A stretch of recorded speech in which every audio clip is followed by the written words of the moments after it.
Okay, so this is an older Bachmann with a rivarossi chassis that I chopped. It was a 464. I cut the frame, added an extra set of drivers, reused the factory Bachmann rear, used the rivarossi trucks on the tender, had to shave the mounts down where it mounted to the tender to get the height right, and so I would have a rear pickup. This particular model has a Soundtrax DCC tsunami decoder in it, which I got it hooked up right now, but unfortunately I can't use all the options because I'm just using a cheap Bachmann decoder. I made lit boards, put the green lights on the front. It's actually got brake lights in the back, tail lights, and this top light here is a Mars light, but I can't turn it on and off with this. So, mind you, this is what I put in here was a motor that I could actually fit in the shell. It's a 3-pole motor. I used a couple 5-poles that I didn't like. It just didn't have enough speed. So I put a 3-pole in there. It goes alright. Works a lot better with the Digitrax controller than it does with the Bachmann. CVs have to be set because step 1's a little bit too sensitive. But it works very well. And it also has a cab light and a flicker in the back. Now this one here is the one that I'm in the middle of working on. So I'm going to pull the shell off because this thing is not, I haven't even really tweaked it. It's going to get another sound decoder soon. Now this model here was a little bit different than this one, so a little bit different modifications. Right now this is just kind of Mickey Mouse. This is lead that I put duct tape over it so I wouldn't be touching it with my hands. As you've noticed, the camera is reversed because I'm not used to filming, so I need to see what's in front. So there's a piece of lead that I heated up and formed, and another piece here. Both trains weigh about exactly the same now. I did the same thing with the lead. And there's what we call ribbon tape, which is black sticky stuff. You can get it to hold this to the frame. It makes a mess when you're trying to clean it off. Yeah, I added a little bit of detail. I painted the silver in the front. So this was a 464 rivarossi, and I cut the back half of the frame off. I added this section from another parts rivarossi. I soldered it with plumbing solder. I made a paper template to be able to,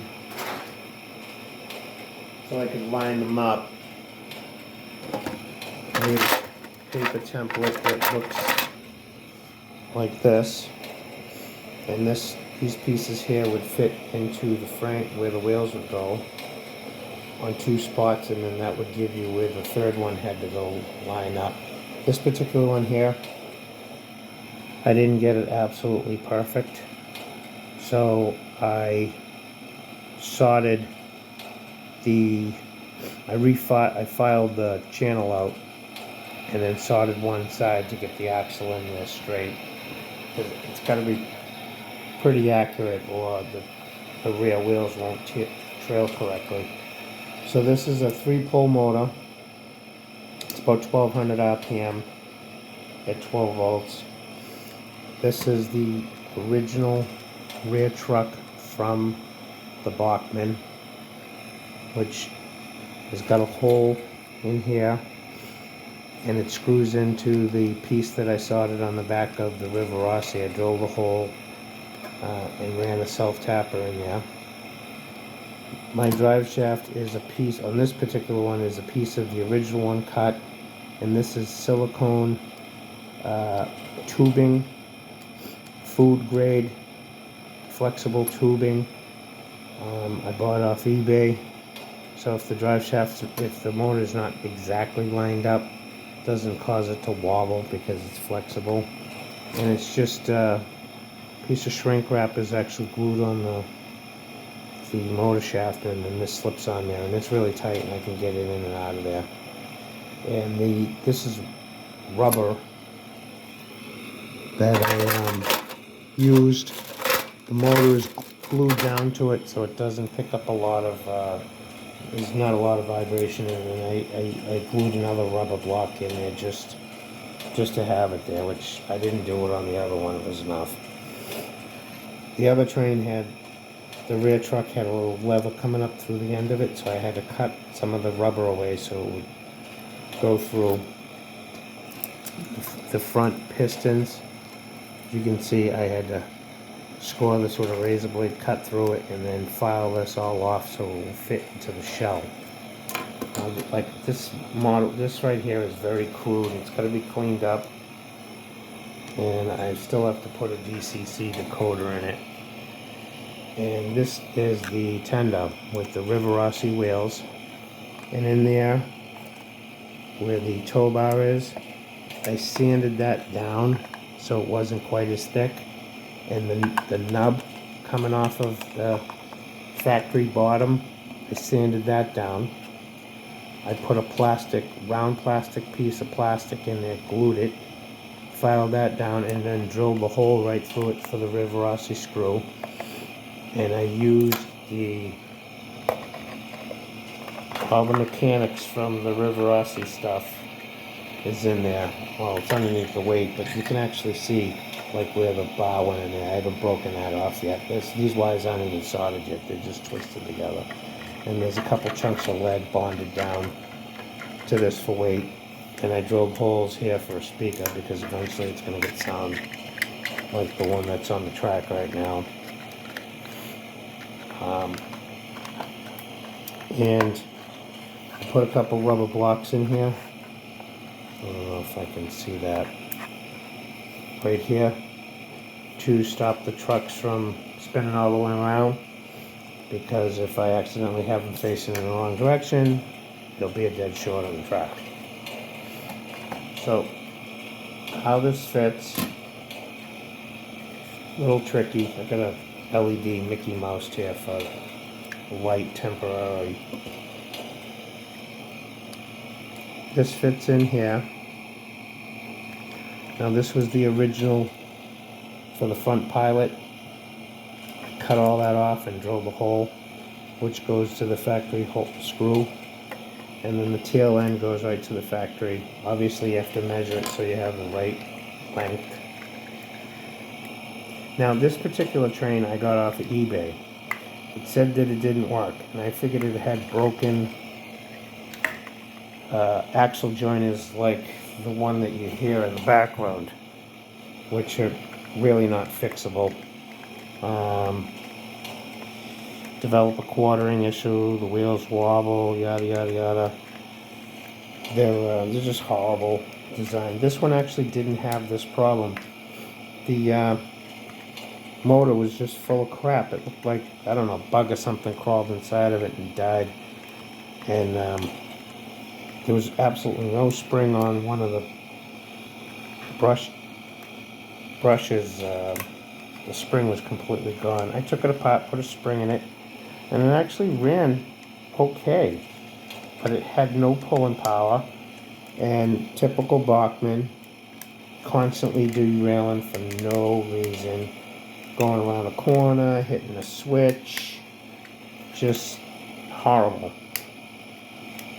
So I decided that I was going to do the same thing that I did to that one, seeing that I had already started building a frame. So I finished it off. The first one I built, other than a few mistakes I made, I miscut this piece on that one over there. I have to replace it. Not a big deal. That one there actually went smoother. I think because I built it at work and I had a belt sander and I had all the tools that I needed, where at home I was just kind of makeshift stuff. So once it's in the shell, you can see that it basically looks exactly the way it used to look.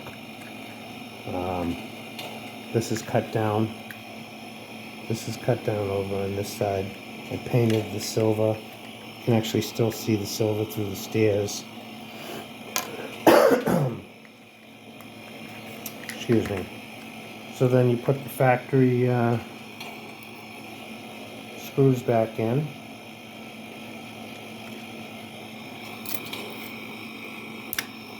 And it'll hold together. I don't know why I bothered putting it together, because I'm going to take it apart anyway. But yeah, so like I said, I used a couple donor locomotives. I got a lot of rivarossi parts. I used, it's, if you can get the same frame, a 462 or a 464, and use that, because you won't have to modify the cutouts here. I should have used this piece, but I actually used a piece of frame that was from a different rivarossi. It wasn't as wide. Oh, excuse me, it was as wide. It wasn't as tall. And I ended up having some issues to overcome. I made a lot more work for myself by doing that. I didn't want to use the piece that I have that I just showed you. I didn't want to use that on this particular train because I might be building a train for somebody else and I want their train to be perfect. I didn't really care about the second train. Now the 464, most of them have the correct style wheels, where the 462 doesn't, has the spoked wheels, where this one has the sconces cut out of it. So I had to, sacrifice a couple rivarossis that didn't run that great anyway. Plus I had quite a few of them, so I didn't mind chopping up a couple. I actually found 3 sets of wheels on eBay that I ordered.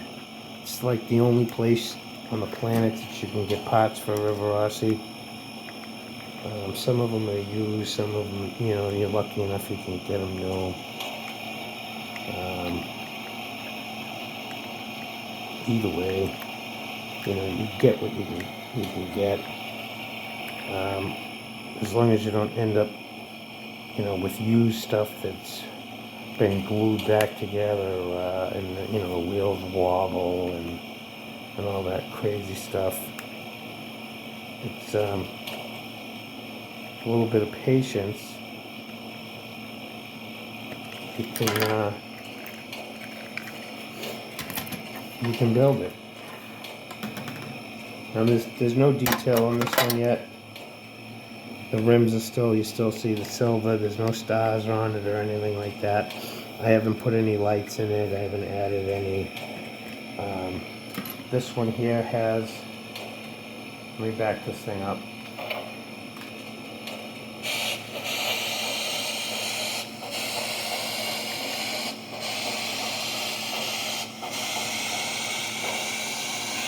So this one here has round circles around the rim. That's actually vinyl. I plotted it out with the program, the right size of the rim, and cleaned the rim with alcohol. Took the wheels off and installed vinyl on them. And I plotted those little stars out of vinyl. Those are out of vinyl, and the vinyl itself has adhesive on it, but I actually put a dab of glue and glued them on there, because no matter how much I cleaned the rim, I was worried that, you know, oil or whatever was going to make the vinyl peel off. So I actually permanently glued them on. Getting the white on the rim, that was a real neat trick. But it's on there, and as long as you don't manhandle it, it won't go anywhere. And it really adds to the detail. This particular train is a 4454. It's not the 4449 like this one.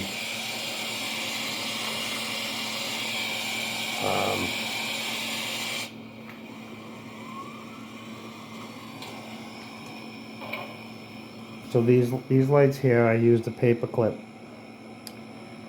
and heated it up and burnt the hole right through it on either end. Used very tiny LEDs and put the wire, which is like one strand of wire that's coated, kind of like magnet wire for a motor, and ran it through the shell, glued it in place, put shrink wrap over it, soldered to the regular wires, put the resistors on there. Did the same thing here. I hollowed that out with a Dremel, printed up the numbers on a program that I have at work, and then put it on clear so the light shines through, and it worked out really well. So that's it. That's my Bachmann / Rivarossi Frankenstein train.